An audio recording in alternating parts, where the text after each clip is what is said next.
a mango lassi donut. You're welcome.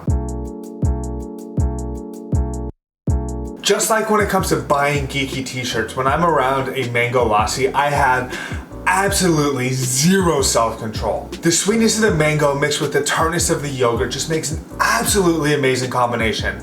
And today we're going to take that and reimagine it into a donut while really trying to keep true to the sweet-sour combination. Combining all of these elements in this way are definitely my idea, but the base recipe for the donut came from Joshua Weissman. His video is linked down below. Please go give that a look. And Josh, thank you. I love you, baby squirrel. No, seriously. All right, let's get everything prepped out. Let's start with the dough by mixing 10 grams of instant yeast with 115 grams of warm water. While technically you don't really have to do this with instant yeast, unlike dry active yeast, with how long this is going to be rising, it doesn't really hurt. Some of y'all might have sharp eyes and realize that my measurements are heavy compared to what I'm saying, and that's because I'm making a double batch. Don't worry about why. I got my reasons. Meanwhile, mix 225 grams of bread flour with 225 grams of AP, 10 grams of salt, and 107 grams of granulated sugar. Combine all of these in a bowl, then attach it to a mixer. This will seriously reduce your chance of having any spillage issues. You're welcome. Add 3 egg yolks plus 2 yolks to your yeasty, frothy mixture. Traditionally, you would add your yeasted water to your flour, then slowly mix in your eggs. This turned out fine, so if someone knows of a legit reason why I shouldn't do this, please let me know.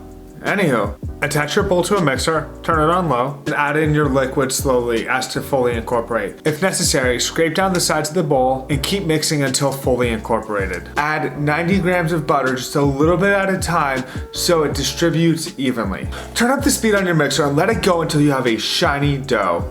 Turn it out into a grease bowl, cover with plastic, and legit, the entire video so far has just been a recap of Josh's, which is linked down below. While your dough rests for a couple of hours, possibly in an oven with just the light on, it's time to make the filling and glaze. For our pastry cream, warm your milk. Meanwhile, separate your yolks from your whites. I like doing it with 3 bowls like this for the sake of being clean and organized. Whisk together cornstarch, sugar, and an excessively large number of egg yolks.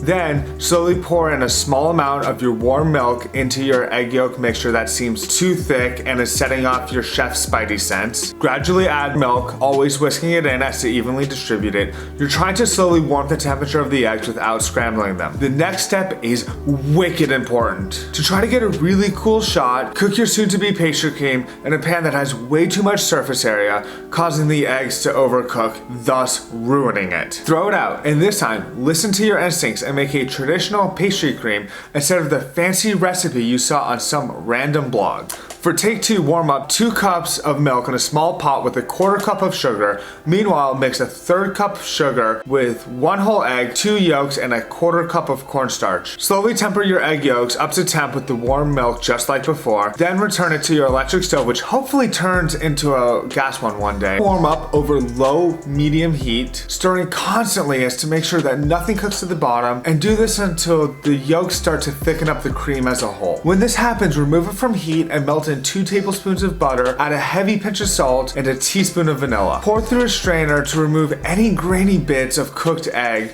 and add a piece of plastic directly onto the top of the cream and chill completely. After your cream has chilled completely, mix fitty-fitty with 2 cups of plain Greek yogurt. Cut the tip of a piping bag, add a metal tip, peel the edges back so it doesn't get gunky and gross, then add an appropriate amount of cream to your bag, tie it off, and set aside. Seriously, don't overfill your bag, you can always use multiples. Next up, peel a couple of mangoes and cut it, trying to avoid the giant pit that runs through the middle. If you hit it, you will definitely feel it with your knife. Then rough chop the mango and blend. Mix your super sweet mango puree with at least an equal volume of powdered sugar. If it's not thick enough, feel free to add more. Also, if you want to thicken it even more, but you don't want to sweeten it more than it already is, you can always whisk in cornstarch. Once this is done, put it in a container and set it aside. Take freeze-dried mango and pulse it in the food processor until we have a mixture of powder and small pieces.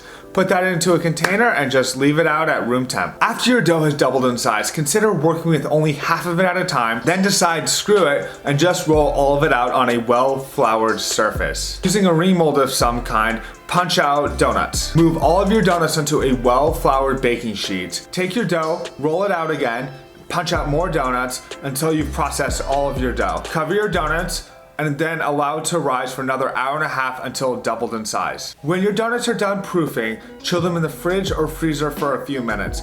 They are pretty fragile as is, and you're really gonna hate your life if you try to start frying them right away. By throwing them in the fridge, they'll firm up and be a lot easier to handle. Warm up oil in a big ass pot with a fry thermometer.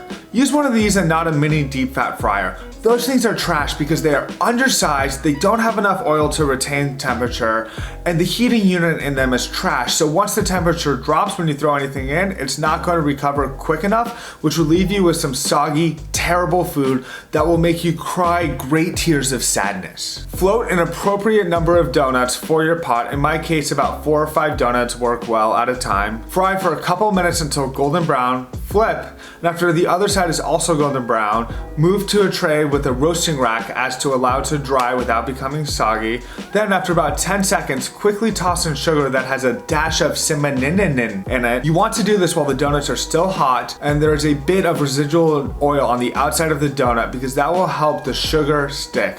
Otherwise, it's just going to fall off. Keep working in batches until you've fried all of your donuts. Then allow them to cool completely, and now it's time to fill and glaze. For each donut, use a stick to poke a hole and then use that to make room in the middle of the donut for the cream. You really want to make sure that you make a big enough hole to let the piping tip in, but not so big that it starts to tear the donut apart. I initially didn't make the holes big enough, so I had to go back and fix that, but guess what? It worked in the end. Pipe in your filling. You should feel the donut inflate like a little water balloon of joy. Dip your cream-filled donut into your sweet, tangy, sticky mango glaze of joy. Allow the excess to drip off, set onto a tray, and then top with the dehydrated mango. Now let's enjoy. The slightly sweet, slightly tart yogurt filling gives an amazing counterbalance to the sweetness of the donut itself and the glaze on top. Feel free to experiment. Let me know how this turns out. A thought I have for the future, the next time I try this, is instead of mixing the yogurt cream 50-50 with Greek yogurt at the end, instead of milk in my pastry cream, I'm just going to use yogurt. If you think this looks cool, go ahead, share it with your friends, give the video a like. Let me know down below foods you'd like to see in the future. Don't forget to subscribe and hit the bell button so that way you don't miss out on future food.